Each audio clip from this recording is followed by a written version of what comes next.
Hello and welcome, friends. In today's session, we will discuss part 1 of Introduction to Psychology, or we will discuss this one.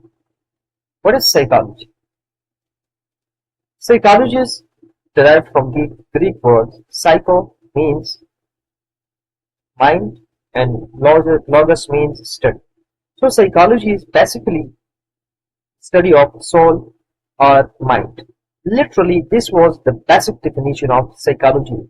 Since in ancient time, most of the philosophers, the philosophical approach was they were interested in what is soul, what is human nature, and what happens after that.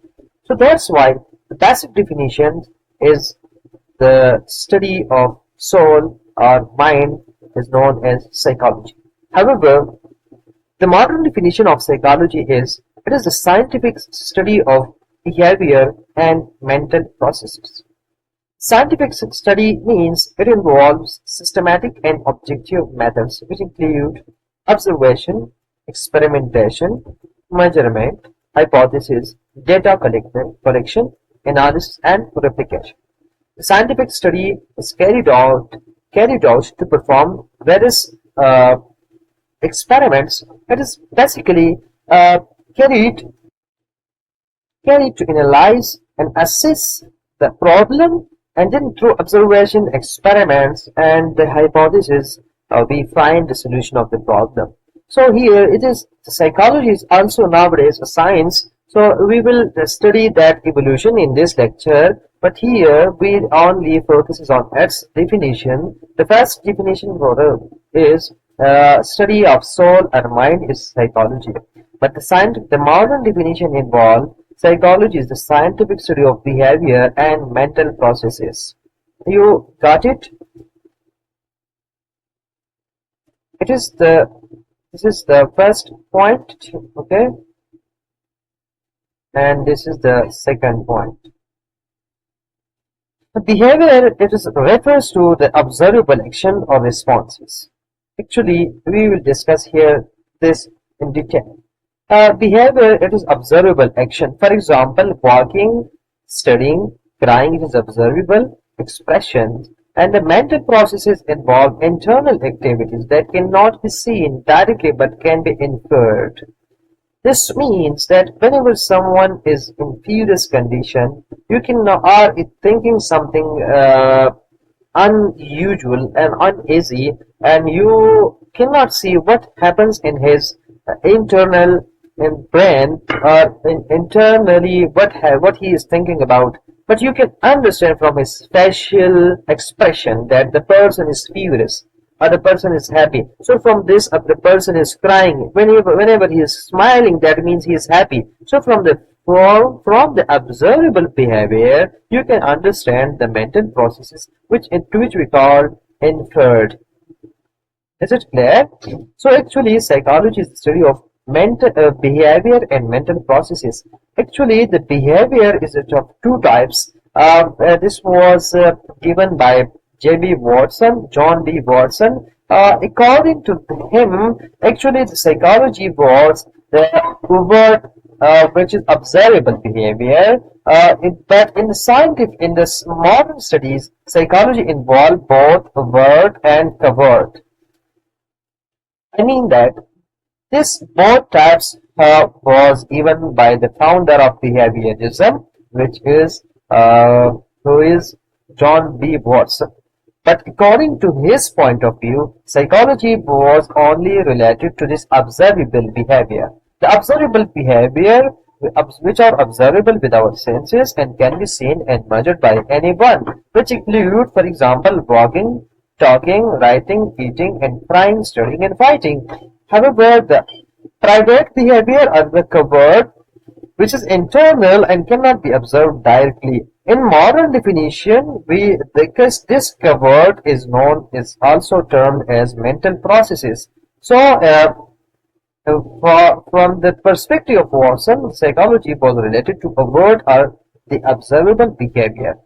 This covert is private behavior, which is known only to the individual. Okay, for example, thinking, imagining, feeling, remembering, worrying, planning, and dreaming. But we can understand and analyze this covert or private behavior by analyzing the covert or the public behavior. Is it clear? So that is why psychology refers mainly to overt, observable behavior, but also include the study of covert, which is the mental processes.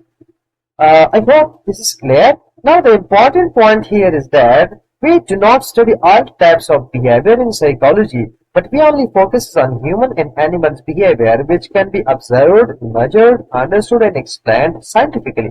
Here, for example, we have metal, and to metal corrosion occurs, so we are not dealing with corrosion or metal properties in the psychology. We are only dealing with the living and non-living, and which include human and animals.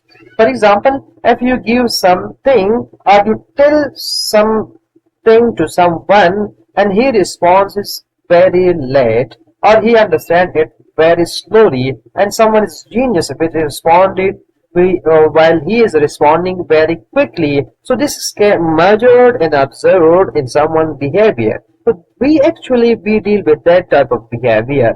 Is it clear? So here the characteristics of psychology include it should be scientific, which is based on facts and evidence. It should be empirical, which is based on observation and experience, and which has objective. We we will not go on personal bias or opinion. We will analyze his behavior on unbiased behavior. Systematic, follow an organized method there, and which is verifiable. That means that finding can be tested and checked, and the predictive helps in predicting behavior and applicable used to solve practical problems. For example, in someone you said problem, you see this problem and you solve it, you can apply this to someone else based on his behavior. Okay? Example of psychology in our daily life include understanding why a child fears when taught this, finding why students forget what they study, improve memory and concentration, understanding emotions like anger, happiness, solving problems of stress, anxiety, depression, helping people to adjust in family, school, and working place. So these are all related to the psychology, and the psychologist, the patient of psychology, we do not call him as a patient, and we refer him as client. So these are some basic ethics which a psychologist follows. This is the lecture 1 of the introduction part. You can take a screenshot.